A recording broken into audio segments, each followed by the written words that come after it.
So once again, make his enter back with another video for y'all. So it is Thursday, the 27th of March. And if y'all already see, y'all know tomorrow it's the summit. So yeah, I'm gonna go 2-day evolve real quick.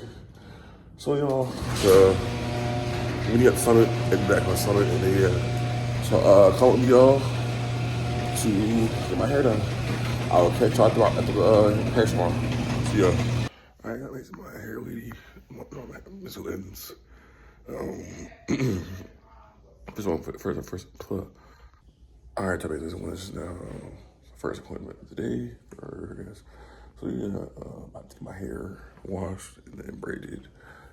If I had a camera, I would be talking about it, but I don't have a camera. So yeah, I'll probably pick you up again when my hair is done. I'm leaving here. So yeah, hope y'all doing good, man. Hope y'all having a great day. Whenever you're watching this, say what's up, and I'll catch y'all next clip. All right, y'all. I got my hair done. As you can see, fresh parts. So I still see triangle parts. But my hair is got as long as I don't know what. Like in the back, it's all my back, past my shoulders. Like yeah. So now I'm gonna go to I'm gonna go to Benny's. Get my hair, get the line up, all that stuff, the taper, haircut real quick, and then go to Publix. And yeah.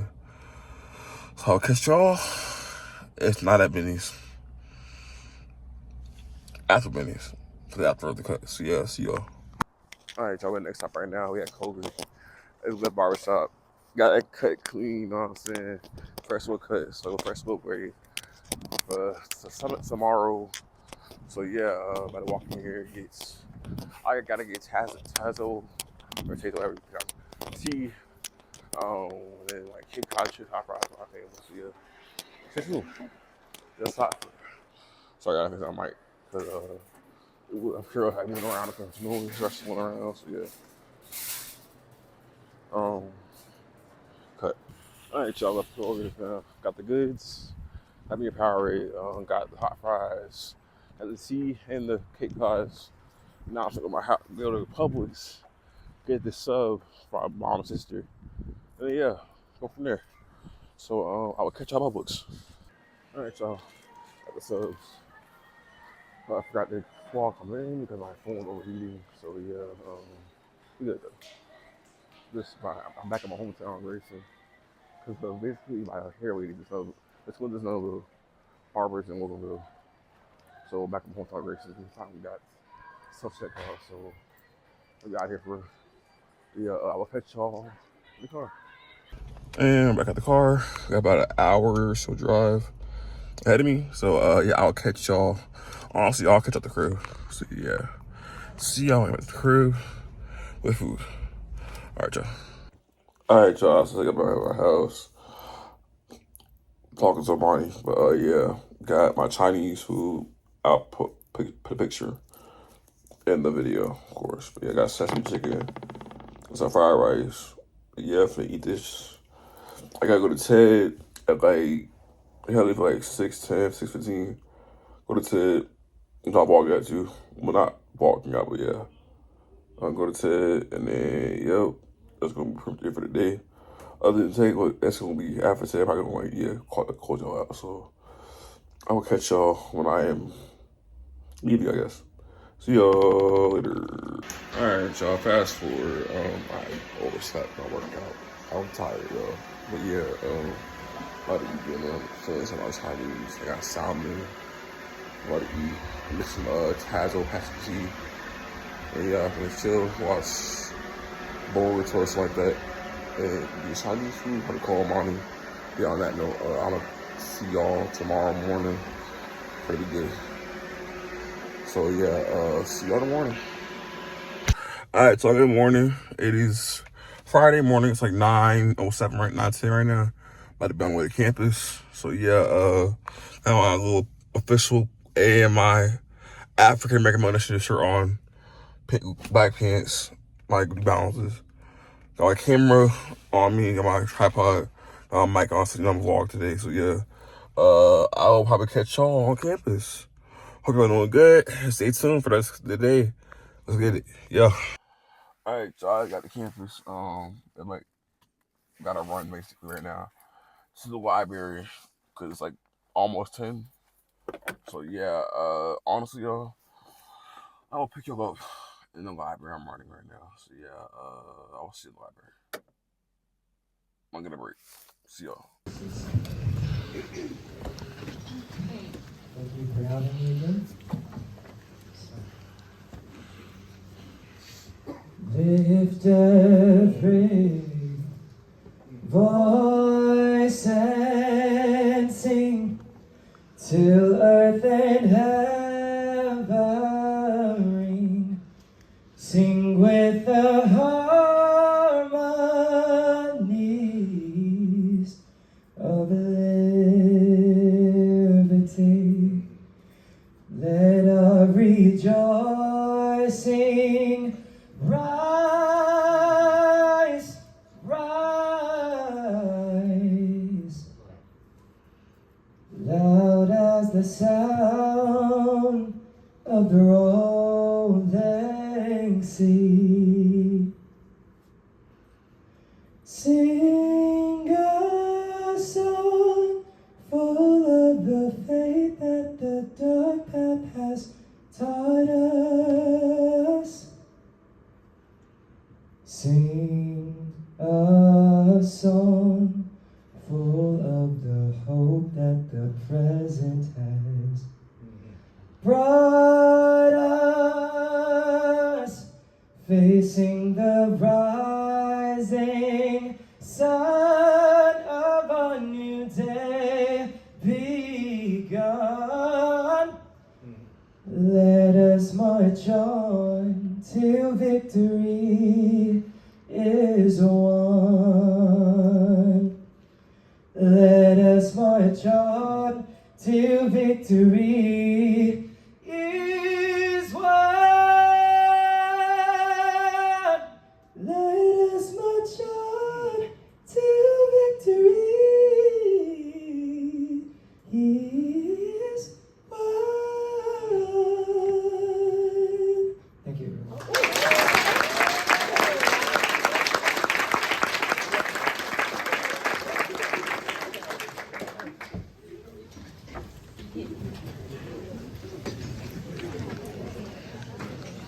Ourselves. Who am I to be brilliant, gorgeous, talented, and fabulous?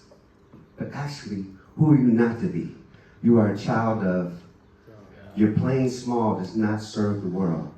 There's nothing enlightened about shrinking so that other people won't feel insecure around you. We were born to make manifest the glory of that is within us. It is not just in some of us, it is in everyone. And as we let our own light shine, we unconsciously give other people permission to do the same. And as we are liberated from our own fear, our presence automatically liberates others, our deepest fear. Right? So we think that goes very well with dreaming big. The next thing that we're going to do is our norms. So just real quick, I believe we have Gordon College in the house, AAMI, African American Male Initiative.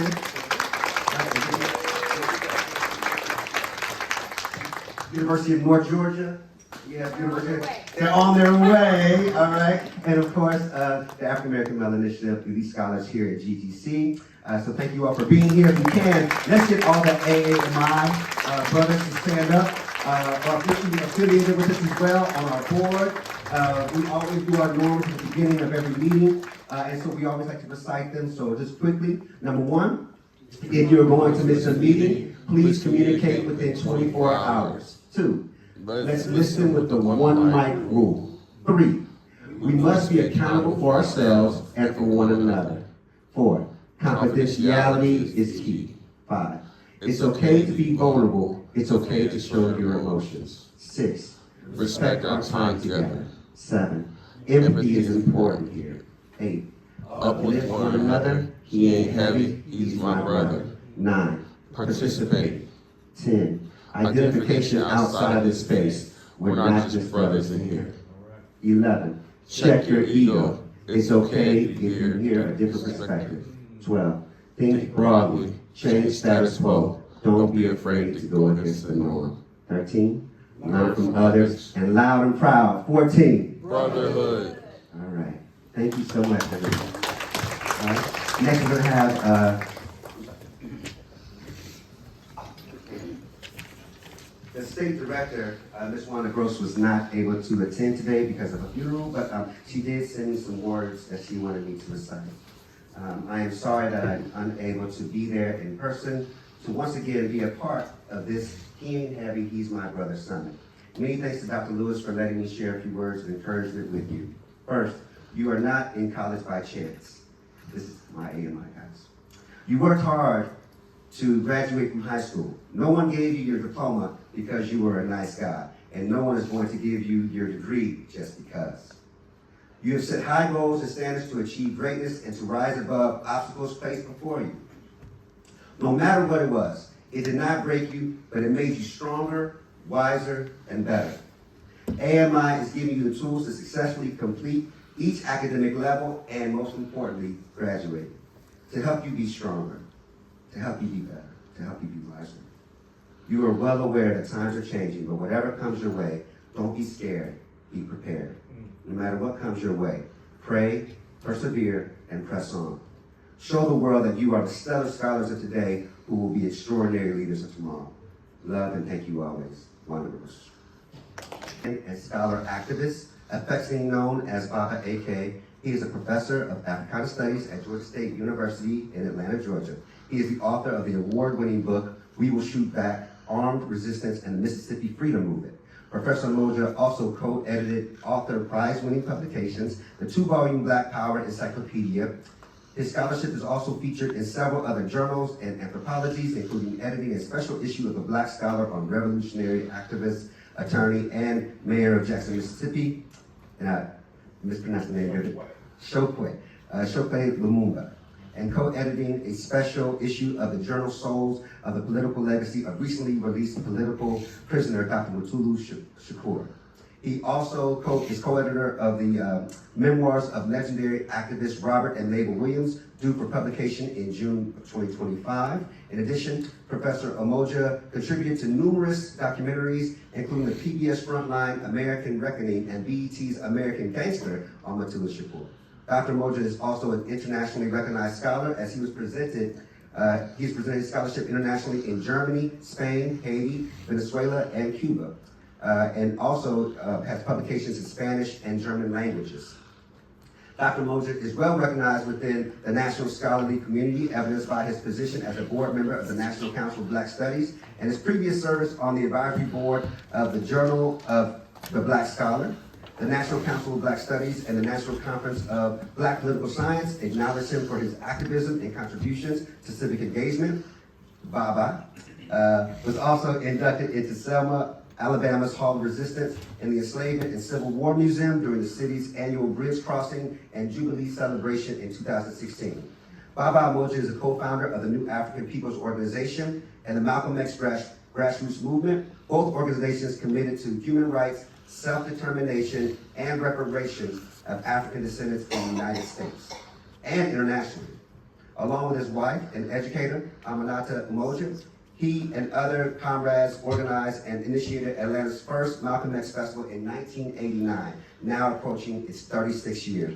If you can, able to, please stand up. I would like to welcome my Baba.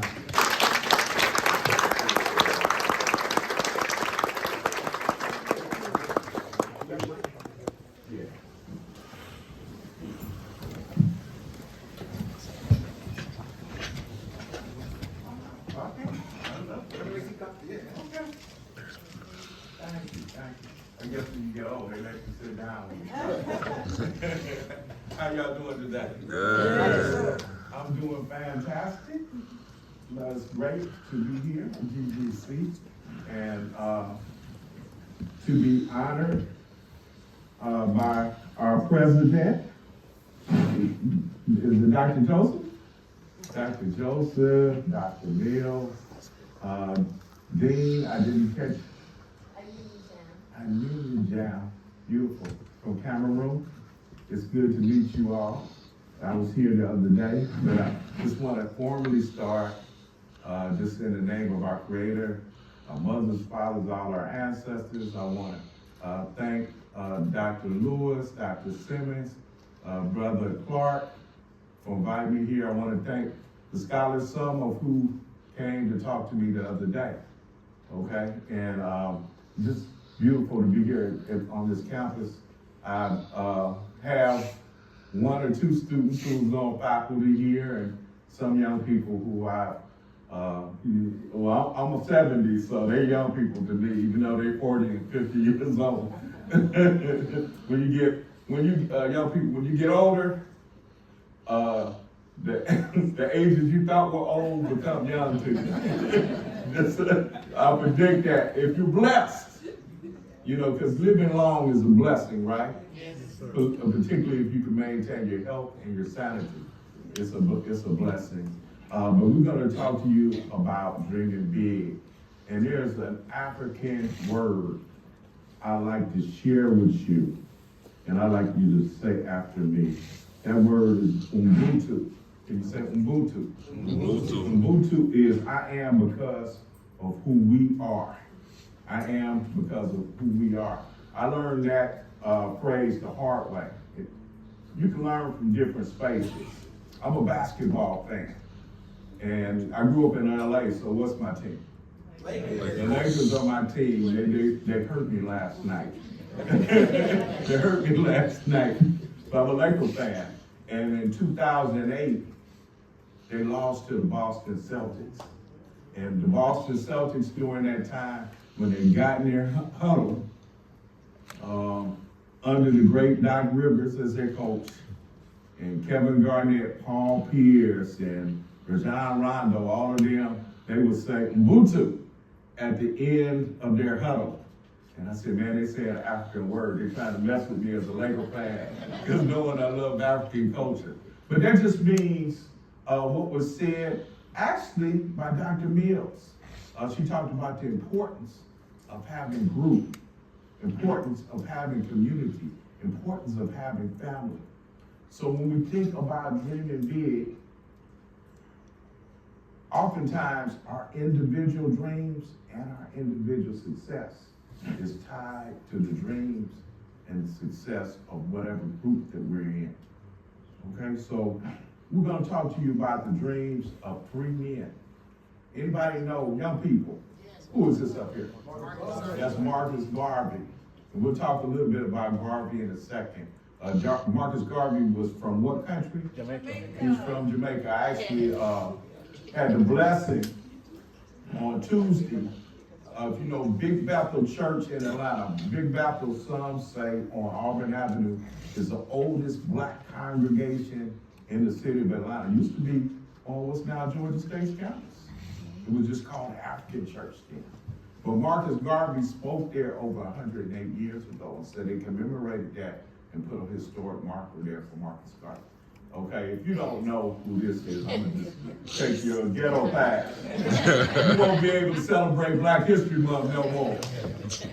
Right? If you don't know who these two gentlemen, Malcolm and King. Okay, right? And we're gonna talk about the dreams of these men.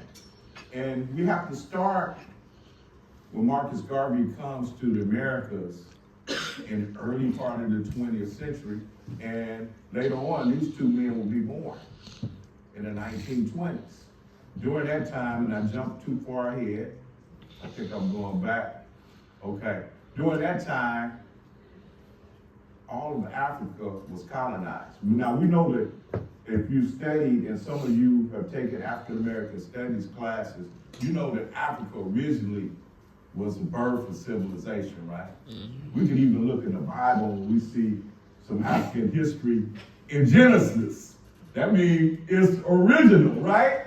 Yep. Okay, so we know that Africa had great civilizations. The civilization of Kemet, also called Egypt, Ghana, Mali, Songhai, some of the places that are the foundation of math, science, history, religion, family, government. All of these things existed on the continent of Africa and nearby Africa. But then by 1885, 1884, after the slave trade, much of Africa is colonized. So Marcus Garvey's growing up during the time, and he's born right after what they call the Berlin Conference, Africa's continent. colonized. Y'all know what colonized is. You saw the movie The Black Panther, right? Mm-hmm. When Shuri tells the CIA agent, colonizer, you got startled me. I was saying, wow, they're using that term now. But you know, it means you're dominated by another group of people. All of Africa was colonized during that time. You know that during this time in the United States, images like this, lynchings, when you have an execution without a trial, it was common in American culture. Between 1890 and 1899, there were 1,200 lynchings in the United States. That's an average of 120 per year. That was common during that time. We're talking about the time when King and Malcolm were born and when Marcus Garvey comes to the United States. We know that this organization, particularly in the South, was very common. You know, what we would call terrorists today, domestic terrorists. We know that was common during this time. So that's when they're coming up. We know that segregation, separate but equal. Was it really equal? No, it wasn't equal. We know that was common during the time that these gentlemen were around. So you think times are hard today, but think of what they had to dream. What was their vision during that time? Well, here was Marcus Garvey's dream. He said, where's the black man's government? Because we said all of Africa, really except for 2 countries, was colonized, right? He said, where's his king and his kingdom? You know, of course, we will also want to say this is very gendered language. He doesn't say, where's the black people's nation? He said, where's the black man's nation? We all have to grow, right? Okay. He said, where's his president? Where's his country, his master, his army, his navy, his men of big affairs? I could not find them. Then I declared, I will help to make it. So he said, all of Africa is colonized, but I want to change that dynamic. I want to have it where black people have just as much possibility as anyone on the planet. That's what he decided to do. His slogan at that time was Africa for the Africans, because in most African countries, Africans didn't control them. He wanted what? Self-determination for African people. At home and abroad, he said to black folks, up you might. So he dreamed a big dream, and Marcus Garvey tried to put it in place. Here you see, he had the first Congress of African people worldwide. They set up a global government at that particular time, and they elected Marcus Garvey the president. How many of you seen the photo of the flag, the red, black, and green flag? And you see the image behind. Marcus Garvey and this movement are the ones who designed that flag during that time. And all over this country, a lot of times these images come from up north, particularly in the South. The Garvey movement really grew. It was called the Universal Negro Improvement Association. They formed their own military, the African Legion. They formed their women's paramilitary, Black Cross nurses. So the Garvey movement had something for the entire family. They also focused on economic development. But Garvey became a target of the government during that particular time on what an attorney would call spurious evidence. Garvey was convicted and sent to prison. What city was the prison he went to? Atlanta Federal Penitentiary, right down Boulevard, is where Marcus Garvey was housed.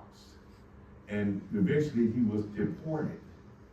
Did he give up on his vision? He said, look for me in the whirlwind, look for me in the storm, look for me all around you. This is what he tells his followers when he's deported.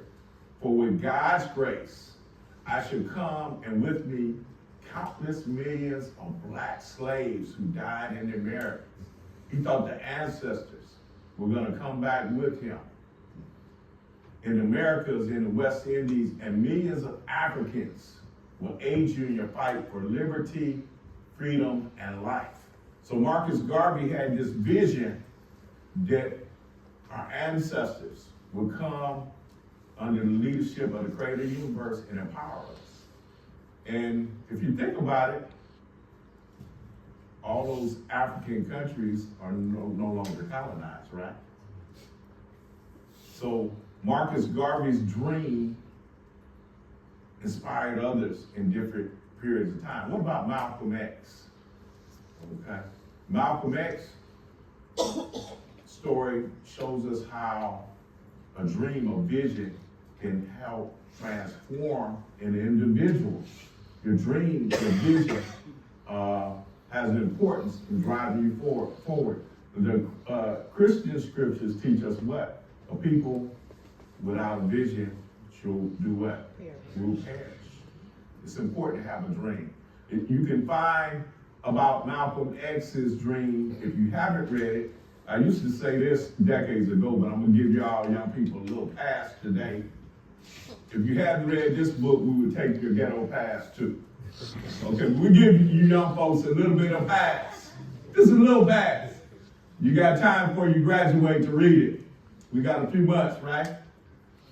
The autobiography of Malcolm X as told to Alex Haley. And here you see Malcolm X as a little boy. Look at this kid, right? Born in Omaha, Nebraska, and then has his childhood in Lansing, Michigan. Here's his parents, Louise and Earl Little. Earl Little from South Georgia, Reynolds, Georgia. So Malcolm X got a little Georgia in him, okay? His mother is from the island of Grenada in the West Indies. Both of them were members of what? Marcus Garvey's organization. We oftentimes give credit to the dad because he's talked about in the autobiography as a member of this movement. His mother actually wrote articles for Marcus Garvey's newspaper. Okay, so she was an intellectual. She was an activist in her own right. Louise Little, the mother of Malcolm X. All right, so Malcolm had both of them as parents, but then after his father was killed, he was murdered, and his mother, because of the lack of support after the death of Malcolm's father, had challenges with mental health and was institutionalized. And Malcolm would go to school and not really encouraged to follow his path. His dream as a little boy was to do what? Anybody know? He wanted to be a lawyer. But his teacher, his favorite teacher, told him, be realistic about being an N-word. It's important to have people to encourage you because it's always what? Haters. They're always haters. So you need supporters and you need to develop something within you to maintain your dream. So Malcolm went from being the little, bright little kid we just saw to being this guy. I grew up, Professor Lewis forgot to tell you where I grew up. I grew up in Compton, California. I knew a lot of guys like this. He went from being little Malcolm to with who they call Detroit Red. Detroit Red. He was a gangster, he was a hustler, okay? You can see his hair was fried and dyed, laid to the side, as we used to say. That's some intergenerational humor for you, okay? Malcolm became a hustler during that particular time. And led him to where most hustlers are led to, right? Led him to prison. In prison, he went from being Detroit Red. Does anyone know the nickname they gave him in prison? Satan. Who gave him that name? Was it the guards? The other prisoners? So could you imagine other felons call you Satan? You're on the low end of the totem pole, baby. Other felons give you the nickname Satan. But Malcolm, while he's in prison, while he has a mentality of a person that other folks would call Satan, he develops his own dream. His brother Reginald visits him with the ideology of this group called the Nation of Islam. And he said, when Reginald left, he left me rocking with some of the first serious thoughts I ever had in my life. that the white man was fastly losing his power to oppress. Because remember, those images I showed you before, all of Africa is colonized. The Ku Klux Klan is running amok, right? People were being lynched in the world he grew up in. He said, so they're fastly losing his power to oppress and exploit the dark world. And the dark world is starting to rise, to rule the world again, as it had before. That the white man's world was on its way down, it was on its way out. So that was a dream he had. And he joined this organization, the Nation of Islam, and began to go around the country and build this organization. He even came to Atlanta. He would go out to the street and preach to people on the street and fill his dream in the heads of other folk. And they would meet in somebody's house. He was able to recruit off the street. They would have other people come. Then they had enough people collectively where they pulled their resources and they were able to get a space. Okay? So here you see him speaking in New York at Harvard. Okay? Motivating and pulling other folks together. Okay, but then he had a shift. He began to see some things in the Nation of Islam weren't quite where his head was at any longer. He had experiences, and that's the other thing, which is dream. You might start with one dream. You might learn some things and experience something. You might say, I gotta make a pivot. That's what he did. I have here Omawale Malik Shabazz. Malik Shabazz was his name he used in the Arab world, in the Muslim world, Islamic world. That was the belief he embraced, right? Omawale, and then here you see him when he made his pilgrimage. Where does a Muslim, if they can afford it, make their pilgrimage to? Mecca. To Mecca, right? And it's important, as we talk about brotherhood, as we talk about community, we gotta know what's expected. We gotta know the culture of a variety of communities, right? Because we don't live in this world by ourselves, right? So we gotta know the culture of other folk. But he makes his pilgrimage to Mecca. And then in Nigeria, he got this name, Omawale, which means a child who returns home, because they gave him that name because he visited Africa. The last 11 months of Malcolm's life, the majority of that was spent in Africa. Here you see him in Ghana, West Africa, along with, on your extreme left is the writer Maya Angelou. She was one of the people who hosted Malcolm X when he was in Ghana, and several other key people. He met with heads of state and he grew tremendously when he traveled abroad. And then this is one of the things he talked about in terms of the world he sought to build. He said, and this is after him visiting with this gentleman who was a minister of culture in Ghana. He said, and Malcolm's referring to the minister of culture, as an African, his concept of freedom is a situation in which he is free to give vent to his own likes or dislikes, and thereby develop his own African personality. If given the intellectual independence, in other words, being able to create for yourself, he can come up with a new philosophy. He can come up with a philosophy that no one has heard of yet. He can invent a society. Now that's thinking real big, right? Because you can invent a society, a social system, an economic system, a political system that's different from anything that exists or has existed anywhere on earth. That's really being empowered. You think you can create something new, that you don't just have to follow the paradigms, the models that have been left for you before. That's some real self-determination. And Malcolm, after that, traveled the world. He became an international figure, speaking at places like Oxford University in London. During those years, the last years of his life, Malcolm X was one of the most demanded speakers on college campuses. In 1963, only John F. Kennedy, the president, was in demand more than Malcolm X. In 64, he was the most demanded speaker on college campuses. Here speaking at Oxford again. Of course, you know this, right? This is Martin Luther King What year is this?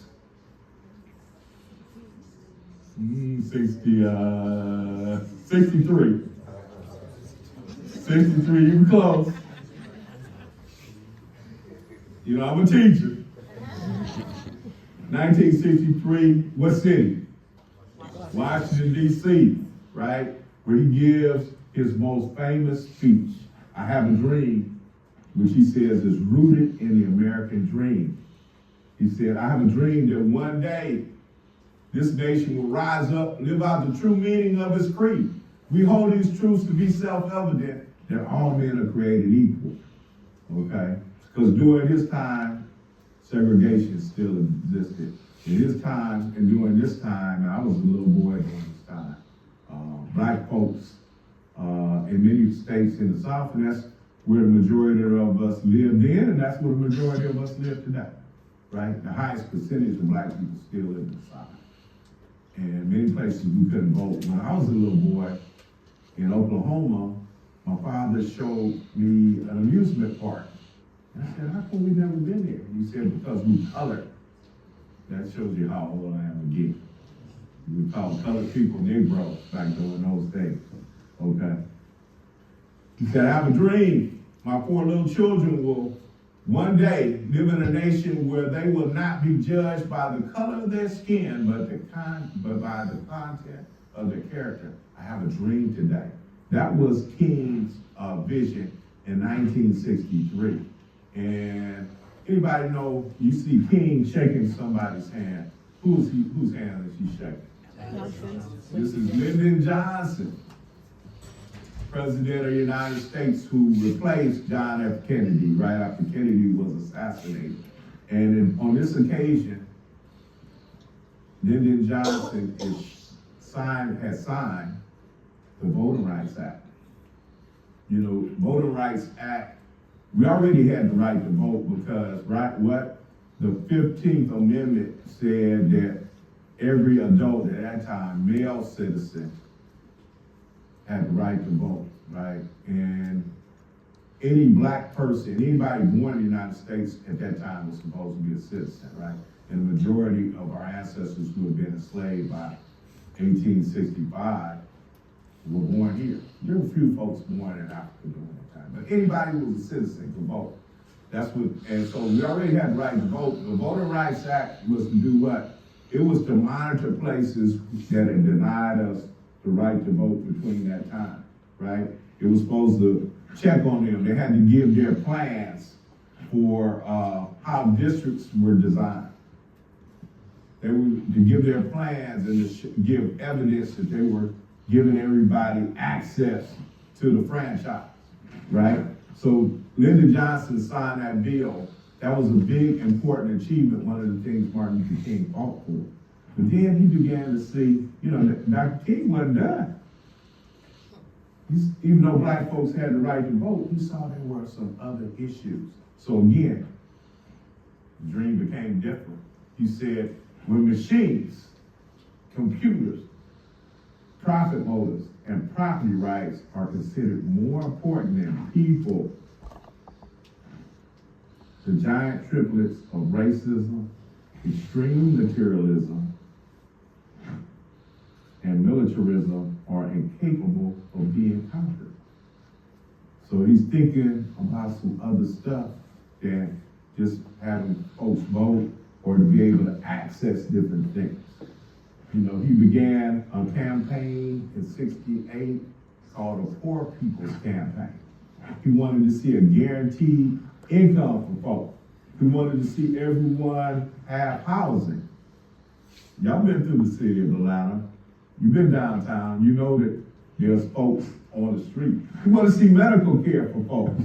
Some of those people on the street, because they don't have adequate medical care, include what? Mental health, including substance abuse. That's why a lot of folks are out on the street. Dr. King was beginning a campaign around economic rights. What difference does it make if I have the right to go into a restaurant or hotel, but I don't have the money? Y'all been downtown to Atlanta. You need some money to take your friend out on a date. Huh? Yo. Hey! Thank you. Bro, come give me 5 on that. You need money to park. Oh, that's why I'm glad I teach remote. You need money to park downtown. Y'all know the heart of Georgia State campus is downtown. So we can really relate to that parking issue. So Dr. King was concerned about those issues before. Okay. He was also concerned, we said militarism. He was an opponent of the Vietnam War at that time. He said it was an unjust war. That there was some economic reasons, some reasons of rich folks fighting over power. Was the reason that poor folks were going and dying in that war. He said it was an unjust war. Okay? And so he challenged that particular war at that particular time. Made him unpopular. But young people, you might not have heard this guy named Bone Crusher. He was a rapper. What was the most popular song? I ain't never scared. Dr. King wasn't scared. He put it out there. And this was his final sermon. And he talks about his vision again. He said he was allowed to go to the mountain and look over. And I've seen the promised land. I might not get there with you. You know, he died shortly thereafter that he was assassinated. But I want you to know tonight that we as a people will get to the promised land. And scholars have debated over years, what did Dr. King mean by this promised land? But obviously this was his dream at that point. What does this promised land look like? And I just kind of want to leave y'all with this before we engage in some dialogue. Do you think the promised land that Dr. King talked about would be a society where we had diversity, the people, a variety of ethnic groups, genders, sexualities? Would he be for a society that respected the differences amongst us in society? Let me know. Do you think that? Y'all don't be scared. You think Dr. King would want a society where everybody would have an equal chance, no matter what your gender was, what your ethnic background was, or what country your ancestors were from? Would you think he would be opposed to something called equity? That people would have equal access to resources on the basis of merit. Y'all think he would want that? Would he want a society where we would all be included? What do y'all think? What would Dr. King want? As we think about that, we think about programs like this. The African American Male Initiative. What would Marcus Garvey think about a program like that? Would he want a program, and he and Malcolm X want a program that will promote the possibilities to encourage brotherhood and solidarity to help produce stronger intellectuals and professionals in our community? What do y'all think? Would Garvey be for that based upon what I told you Garvey said today? Yes. Well, you have your marching orders from our great leaders. So when we study Black history, when we study and celebrate Black history as we do on February not just the time to study it. When's the time to study it? All the time. Year round, right? But we celebrate it in February, at least. And no matter what the president, governor, or anybody tells me, I'm gonna celebrate. Y'all feel me? And so, we don't just study them, we critique them as well, but we learn lessons to help us move forward. So everyone in here will have the possibility of being great leaders themselves. And being a great leader, you don't have to be a person like Dr. King, Malcolm X, or Marcus Garvey. And you can be a leader as an artist. You can be a leader as an entrepreneur. You can be a leader in your community, in your family, if you are a scientist.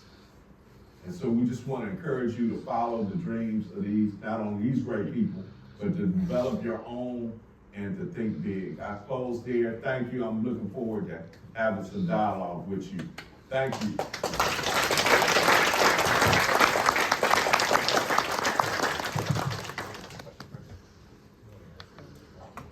It's kind of driven big in how he's inspired. Man, I was actually listening to Kendrick Lamar on the way down here this morning. As old as I am, some of my friends call me Rap Daddy. But I've enjoyed hip hop from his first days with that I became aware of it, because it actually started before I experienced it with Sugar Hill Gang. For those of us on the West Coast, that's the first we heard, because we didn't get to grow up with Africa Bambaataa and them. But Kendrick Lamar I've liked for years, and I've seen even growth in hip hop. We talked a little bit about him the other day. My friend, what's your name? K-Vine. And K-Vine, I remember said, what award did Kendrick Lamar win? He won a Pulitzer Prize award for Thank you. So for I think the album we talked about, he won a Pulitzer Prize, and he's one of the only hip hop individuals or rappers to win a Pulitzer Prize. Right, for the album Damn. And I didn't realize that, if I can't say that word. I didn't curse too bad in this. I told y'all from Compton, now you gotta watch me. You gotta watch me. And, yeah, for that album, he won a Pulitzer, right? And that album, I didn't know this, my son is the one that made me aware of this. It's good to have intergenerational learning. You know, old folks can learn from young folks as well. Okay, but the album discusses Kendrick's life and the different challenges he had as a man, dealing with greed, and particularly as he's becoming successful, right? And temptation and things of that nature, and just trying, you heard the song at the Super Bowl, Be Humble. I didn't realize when he made this song, he was talking about himself. That it was important as he grew as a professional, he has all this money, he's taken away from his community, right? That he had to be humble. And the most important thing to be humble to is creation, right? And so, but all of his music talks about his personal growth, his challenges. And I could really relate to his first commercial album. Young people, what is that album called? Mad City. Yeah, good kid. Mad City. Good kid in a mad city. Since I grew up in the same city, and I was in high school my last year when those two famous organizations, the Crips and the Bloods, began. So I saw those changes in my community, and I wasn't a gangster. I'm not saying I was perfect, I wasn't. You know, I can tell you different trials and tribulations as I get to the blessed life I have today. But I wasn't a gangster, and so he talks about a kid who's living in a community where there's gangsterism going on, where you have to navigate what neighborhood you're from, homie, and all of that. He talks about that, and as he grows, and he talks about friends who are killed, but what keeps him together. An elder in the community telling him to pray. Again, community prayer. You got to be able to relate to folks. And in old times, we were taught to respect our elders, right? And so this elder ministers to him and some other young brothers who are going through challenges. But all of Kendrick's music, now this last album, I don't know, I haven't figured out the rhythm to it yet, but there are these lessons. That's one of the things I love about his music. And I mentioned this to the group the other day, and my son-in-law Yende mentioned this to me, is some of it, even the beef with Drake, has forced people, young brothers who consume the music, young brothers and sisters, to go back and figure out what the hell is he talking about? And making some people Google more, you know, that's our new library. That's my new encyclopedia, Google, right? But making us interrogate terms and figuring out stories. It is a form of literature that we can use and interrogate. So, you know, I love Kendrick Lamar for that. I do want to say one other thing that Brandon mentioned, Dr. Lewis mentioned before when he was introducing me. He said he called me Baba, okay? Baba is a term in African cultures used throughout the continent for a father, just somebody in the community you respect. I mean, in the hood, they might just say, OG. I have some people call me that. Of course, in the barbershop, you get when you get my age. But, you know, so it's just a term of endearment, a term of respect people give you in the community, you know. So, and I thank him for showering me with that love and appreciation. Anybody else? Other questions? A man right there from you from Gordon, right? University of North Georgia. North Georgia, oh, they made it. Give them a hand. I wanted to ask what some of the trials you went through that made you go through that. Man, there's a bunch. How much time you got? I had some trials last week, brother. You don't stop till the casket drop, as Pop said. Okay.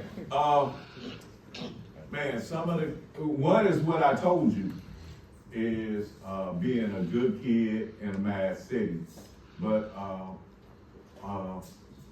one of my most devastating challenges was when I was 15 when my parents separated. And it wasn't a pretty day. It was my first day of high school. And it was a different time, as I told the young men the other day. During that time, even a city like Compton, it was strange at that time, for there not being two parents in a household. So I didn't even talk to my friends about it until I graduated high school. You know, I was so embarrassed because, you know, all my friends, and I didn't realize there were other friends like me, but, you know, and this is one of the things, I say this to young brothers. We oftentimes, as men, don't share and talk with each other. You know, so we have to develop that trust. Women are better than that than us. I will say that. They're better at having sister friends that they can share with, and they might have some sister friends who might check them. We need more of that as men. That's one place we need to grow more culturally as men. That we need to be able to talk to our friends, and then when we're wrong, they need to check us. They need to call us out. If we are not behaving in a way that builds community, that builds love, you know, because a lot of times as men, a lot of us might be abusive to family members, to our lovers, things of that nature, and your quote-unquote boys might not challenge you on that, check you on that. So that was one of the things I remember the most is dealing with that challenge, and then getting to the point where I could talk to friends about it, be supported. When I went to college, I had some friends that I built some things, and they became like big brothers to me. Some of them still in my life today. So that's one major challenge. Another one was this. Now, Professor Lewis mentioned my bio, I didn't go straight through college. I was actually blessed. I didn't go straight through college. I dropped out after my freshman year. He mentioned I'm an activist.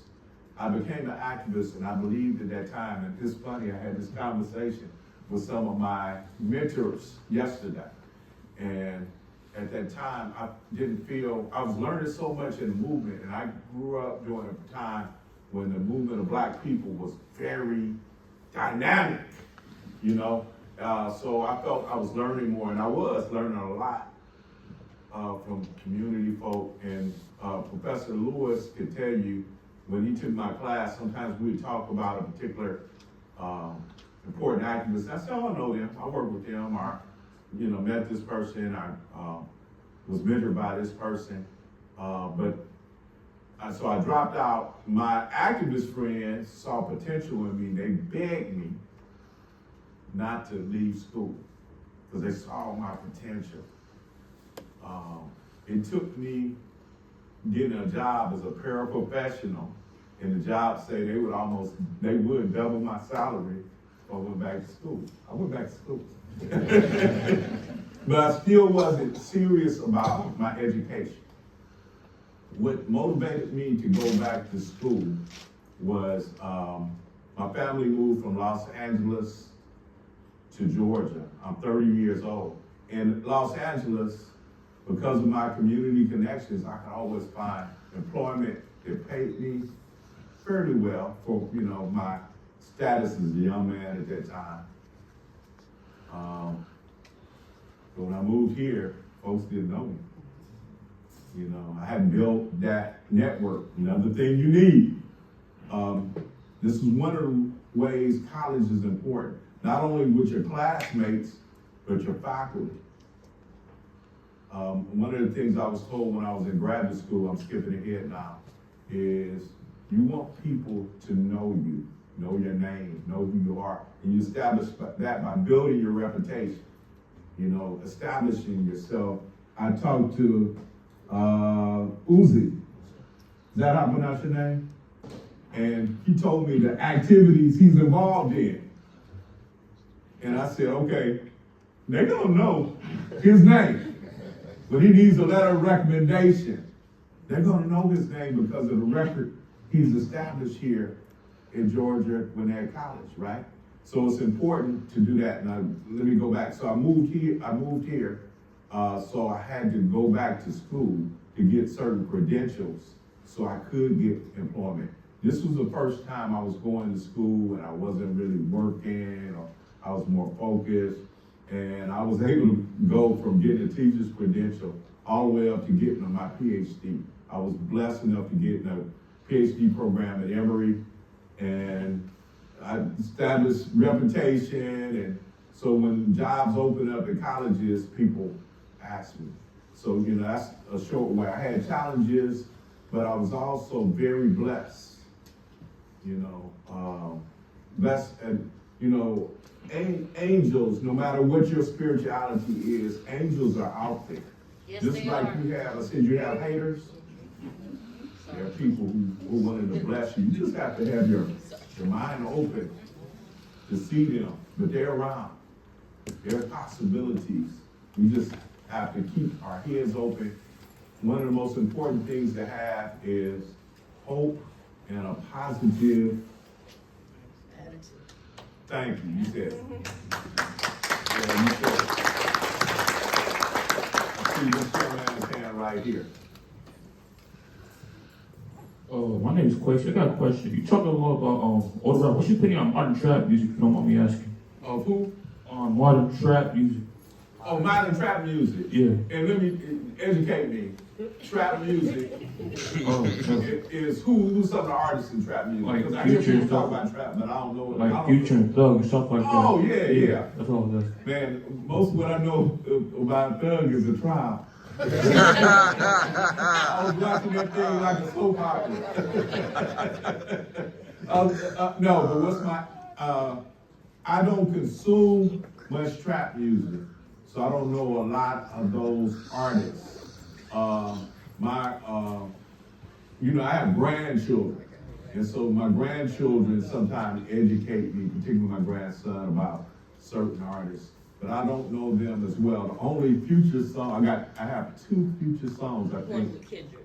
Huh? The 2 with Kendrick. He does what? What was the one he has that he talks about Molly in the song?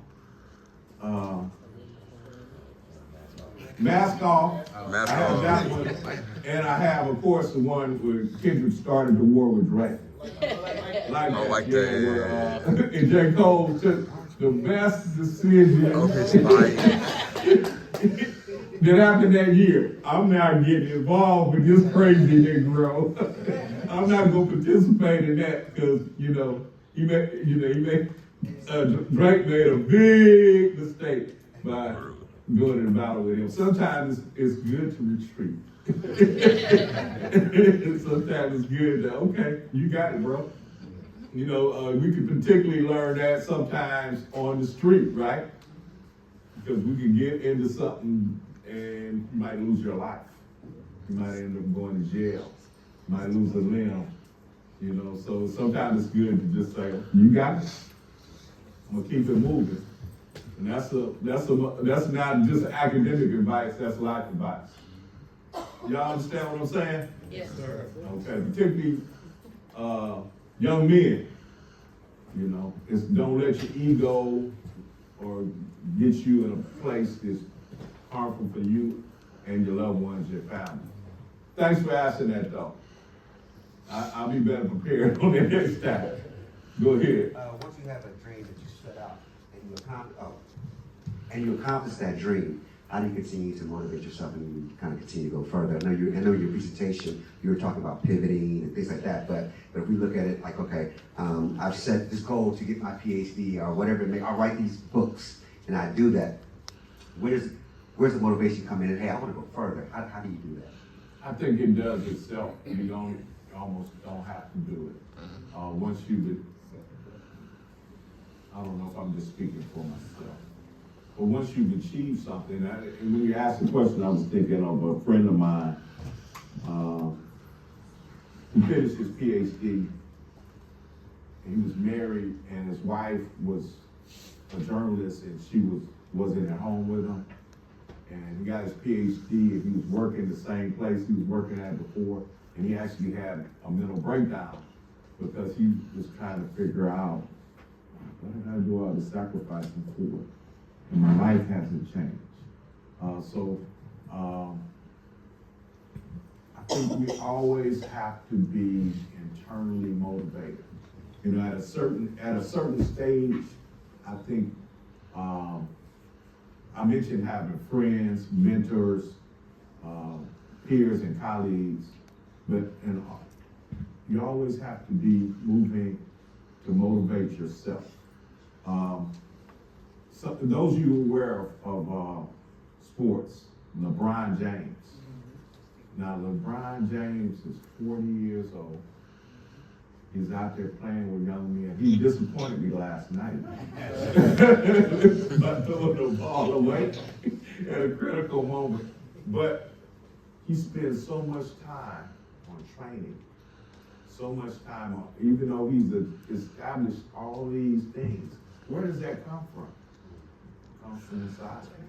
They would say that Kobe Bryant would get up at 4 in the morning to go train. Other guys, Allen Iverson said, he was just coming back from the club. You know what I mean? But so he acknowledges that one of the reasons that Kobe is a better player than him, and they were competitors, was this work ethic. So these guys have developed something inside of them. They created their own goals, their own expectations. So no matter what anyone else told them, but we have to develop at that. I was asked a question the other day about fear or lack of confidence.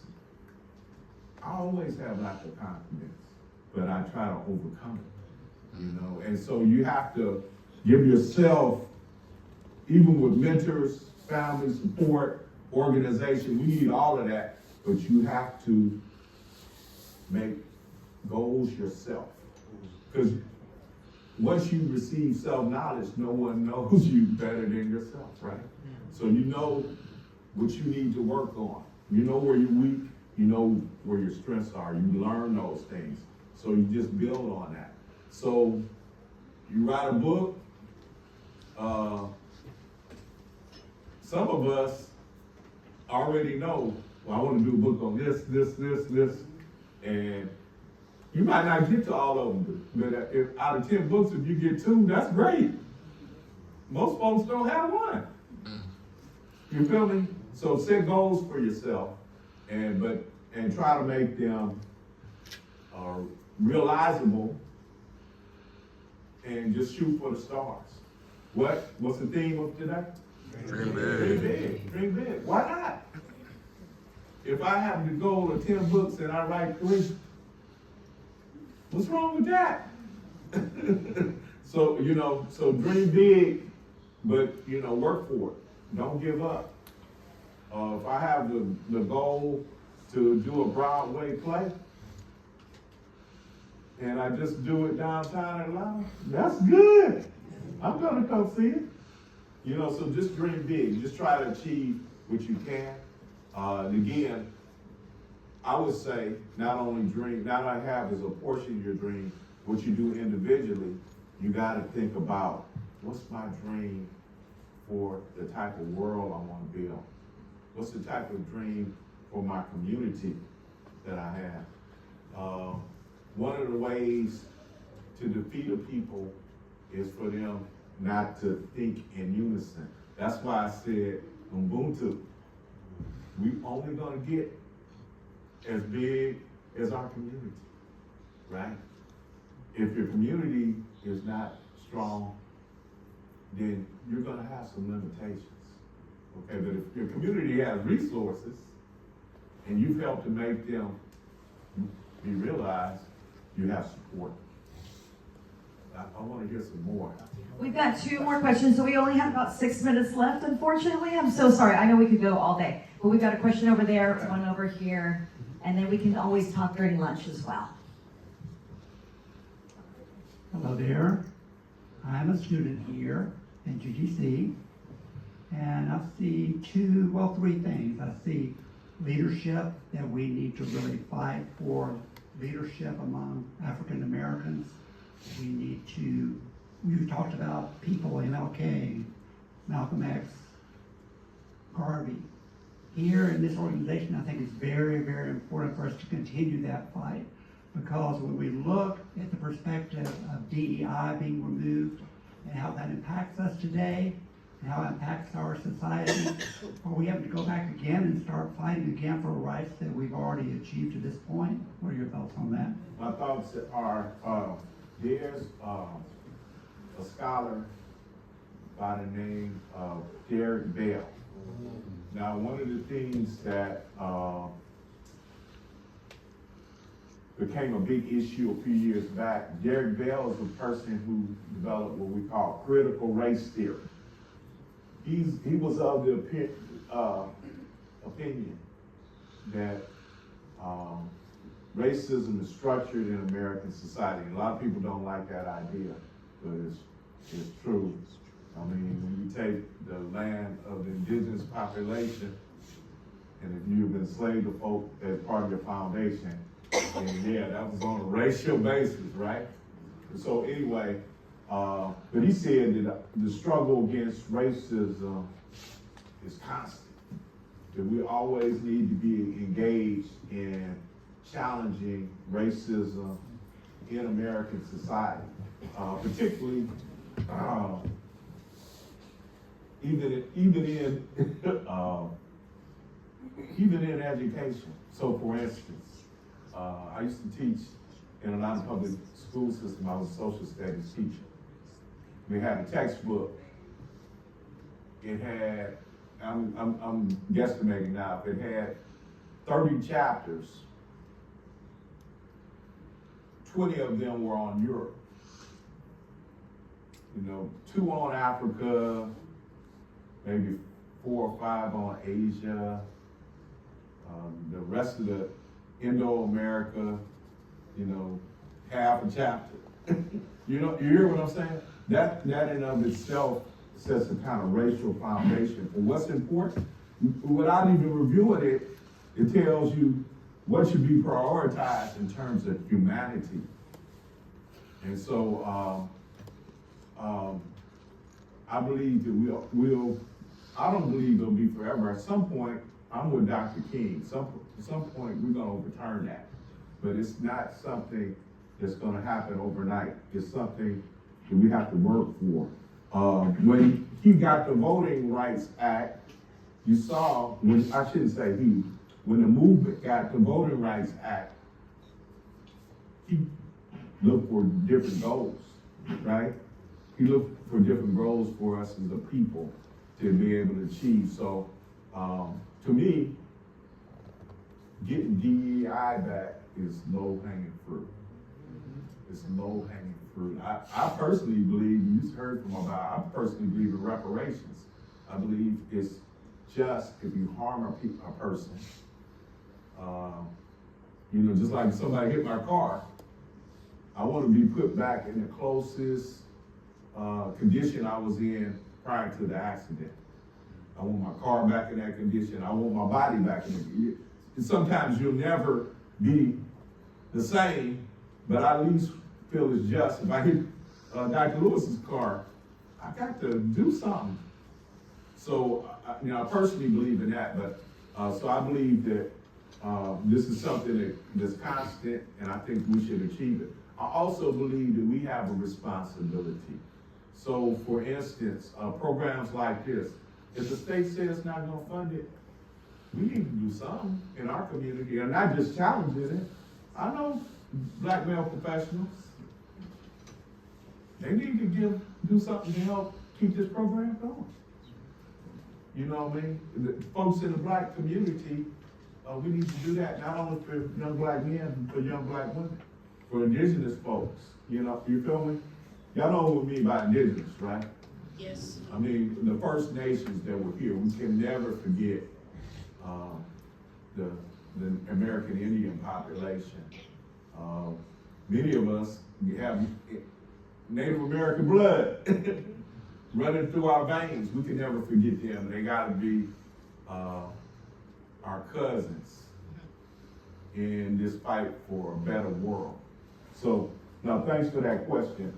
But I think with that, the other thing is, all these three men I mentioned, and my wife asked me, why do you use women? I said, because I'm thinking African American Male Initiative. So, I mean, we could have done Rosa Parks. We could have did one of my favorites, Great Ella Baker. We could have did, if you ever heard of Asada Shakur, read her autobiography. There's a plethora of black women, but since I was speaking to the African American Male Initiative, I decided, and I could have chose other men as well. One more question. So, as faculty and staff here at Georgia Gwinnett College, we try to encourage our students to be transformative. So, what was the most transformative college level course that inspired you to embark on a career in the field of education? Wow, to marinate on that. And brother, I'm not going to answer your question because your beard is better than mine. Y'all can see I like a little humor. But most transformative course. Woo. I don't know the most transformative course. As I think back, the one that had a great impact on me was in Cal State LA. I took a course from a professor by the name of Ernie Smith. He was a linguist. I believe he's still alive. He was one of the people who coined the phrase Ebonics, black language. And I think in his class he had a book called Ebonics, the true language of black folk. Now, I always thought the term Ebonics was a little bit corny. It didn't sound like the language of a people. Right. Most people's languages are named after them, right? But he was so dynamic and charismatic. He could talk in very academic language, and he could talk in street language. Yeah, like Malcolm X. And you can tell this is a man of great intellect. And at the same time, you knew he could talk to a variety of different people, and he's had a variety of experiences. So that class, for me, he made me understand language and the way black folks speak in a way I never heard before. And for us, keep in mind that many people think that some of the people in our community are not intelligent because they speak a particular way. One of the people I like the most, what's the brother's name? He's the one that was the director of the Black Panther film. Ryan Coogler. Ryan Coogler. You can tell he's from the hood. But you listen to him and he's talking about a variety of things that show he's well-traveled. So it just let me know, and this is throughout the black diaspora. You might hear brothers and sisters from the Caribbean that have a particular way of speaking, whether they're from Haiti, Jamaica, Barbados.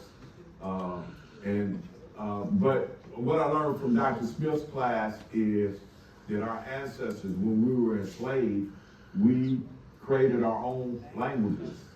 He taught us, and it was a quote from the scholar Noam Chomsky. He said the difference between a language and a dialect is he said power. He said an army.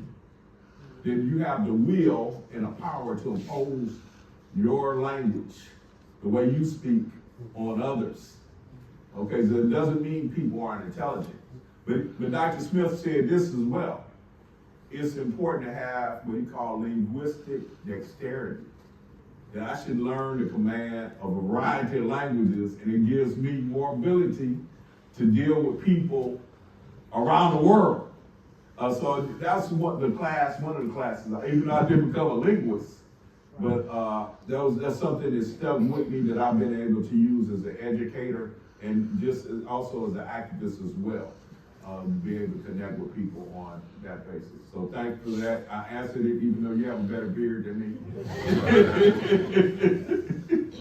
So at this time, we'd like to thank you, Dr. Umoja, once again for your context that you gave in terms of dreaming big. So historical context, personal context, we'd like to thank you. On behalf of the AAMI Elite Scholars, we just want to show our appreciation for your time and your consideration. Thank you, Dr.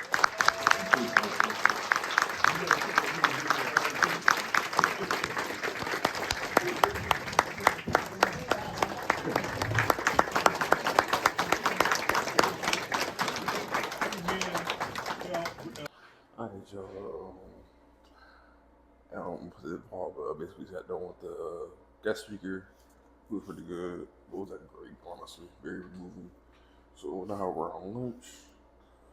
But wash our hands real quick in the bathroom. Get lunch. I don't know if all of my business. Library. So yeah, so all my friends getting lunch, and then we'll move on to the rest of the stuff. I will see y'all when I get my own food. Start originally from Atlanta, currently living in New York. Few past roles: Vice President of Strategy and Business Development at Viacom. Worked with MTV, VH1, Comedy Central. He's launched Interval Presents, which is Warner Music Group's in-house podcast network. He's overseen partnerships and deals with Apple Music, YouTube, Amazon, Tidal. The list goes on. And he's currently Executive Vice President, Global Head of Recorded Music Business Development at Warner Music Group, Mr. Alan Porter. So, Mr. Alan Porter, how you doing? Wow, that's a lot. It is a lot. It is a lot. From finance to entertainment, you've done it all. Well, I'm glad to be here. Thank you for having me. This is a great program, so excited to be here and share what I can with you. This is great. Thank you again for taking time out of your day, your busy day, to come down here and talk to us. So to kick it off, can you walk us through your story a little bit? Where did you grow up, and what were some of the things that shaped you as a young person? So I grew up in Stone, Georgia.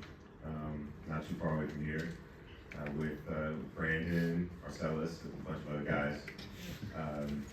Originally, first generation American. My parents from the Caribbean, Jamaica, Trinidad, and I did, being as you said earlier, like being a black man in the South, but also the influences of having, being of Caribbean heritage and kind of understanding, what race means in this country versus having parents who didn't quite understand that in the places where they live, because everybody was black. Really kind of shaped my youth.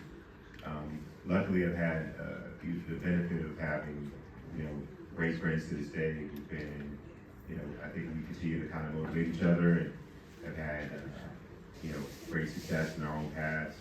And, I decided at some point, after high school, college, I decided that I wanted to kind of experience a little bit more, and moved to New York, start my career, embrace new challenges, and kind of, just experience life a bit more and kind of round out. Because I always felt like my parents did a really big thing by sacrificing leaving their country to come here and try to make a life for themselves and for their children.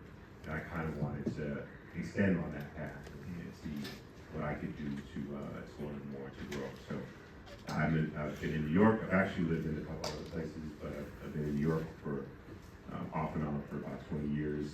And yeah, happy to be back. I still come back to the A a lot, still with the Falcons and the Hawks. Okay, out of all the places that you've ever lived, this is still your favorite place? This is still home. Still home. I love that. So hometown, your hometown where you come from, your culture, your parents, your background influences you a lot. So how has your cultural background in your hometown growing up here influenced the way that you saw your future going forward? I think my parents didn't necessarily know how to navigate every element of what it means to grow up in the South and what it means to raise a black child in the South. What they did understand was like the value of education. And so they said, if you just like focus on that and put that at the center, everything else will fall into place. And education doesn't necessarily mean that that everybody has to go get a PhD, but it does mean that, you have a certain discipline. You have a certain way to analyze problems and put a framework around the problem and solve it. So that was really what they were kind of getting at, and that's, I think, what's allowed me to be nimble as I go through these various phases in life. And as we'll talk about in a bit, I'm sure, kind of be nimble in my career and pivot when I need to. Most definitely. So outside of family members, who are some of the other people, mentors, artists, friends who inspire your dreams like early on? Do you feel like there was a specific moment when one of those influences really shifted you? Like for me, for example, I was a business major, now I'm a criminology major. People see all the stuff that I do in terms of student leadership in criminology, how? But I had a very key conversation with my mother and my aunt that inspired me to believe in myself and say that one day I could be a lawyer, change my major and go down that path. So you have a moment like that you can share with us that pivoted your thought process? Yeah, I'll start with that last question. I think for me, I started my career out in New York in working in investment banking. And to this day, I still believe in like the training, the quality of the training you get, and just I was working 100 hours a week. It was like 6 and a half days a week. You don't get time to get to spend time with your friends. You don't get to like hang out. You don't get to really have time for yourself. And it started to force me to make some really deliberate choices about what I was going to do with my life and what I felt like was valuable to me.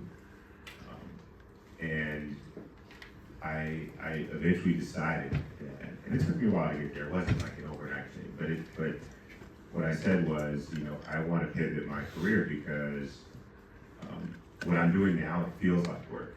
I'm reasonably successful at what I do, but like this has got to be more. And I don't feel the same gratification I would if I, was successful in something else. So I started thinking about what are the types of things that I do find gratification in. And one thing about me is I've always loved the media space. I've always loved the entertainment space. but I have these skills that I've been, fortifying on the business side. And it's like, what if I apply those skills to this industry? Like, that seems like it would be unique. It would, be a differentiator. And how do I go about that? And it took some steps, and I went to business school to help, create that path. And I had to do a lot of networking. I had to do a lot of things to bring that to fruition. But that insight of, hey, this isn't like what you envisioned it to be, and now you got to figure it out. And like, what are your core values, and what are you gonna get pleasure from doing? All right, y'all. We got finished like the lunch and all that stuff. I go over to the building B for the last part of today. We got like presentations from our guys. Yeah.